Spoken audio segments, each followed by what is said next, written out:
ஊவாரில் உள்ள பல்கலைக்கழக மாணவி ஒருவரை பாலியல் பலாத்காரம் புரிந்ததுடன் அந்த மாணவியின் காதலனை மிரட்டி பணம் பறித்ததாக 17 வயது இளைஞர் ஒருவர் மூவார் மேஜிஸ்ட்ரேட் நீதிமன்றத்தில் இன்று குற்றச்சாட்டப்பட்டார். குற்றவியல் சட்டம் 384வது பிரிவின் கீழ் குற்றச்சாட்டப்பட்ட அந்த வயது குறைந்த இளைஞர் தனக்கு எதிரான குற்றத்தை ஒப்புக்கொண்டார்.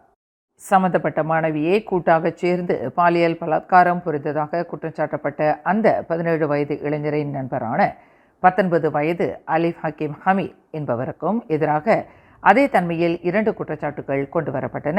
எனினும் அந்த 2 குற்றச்சாட்டுகளையும் அந்த நபர் மறுத்து விசாரணை கோரியுள்ளார். கடந்த ஜூலை 7ஆம் தேதி மூவாரில் உள்ள ஒரு செம்பனை தோட்டத்தில் அவ்விருவரும் இக்குற்றங்களையும் புரிந்ததாக குற்றச்சாட்டில் தெரிவிக்கப்பட்டது. மேலும் செய்திகளை தெரிந்து கொள்ள கீழே இருக்கும் பெல் பட்டனை அழுத்துங்கள். உங்கள் மகிழ்ச்சியை வெளிப்படுத்த லைக் மற்றும் ஷேர் செய்யுங்கள். தொடர்ந்து திசைகளோடு இணைந்திருக்க சப்ஸ்கிரைப் செய்யுங்கள்.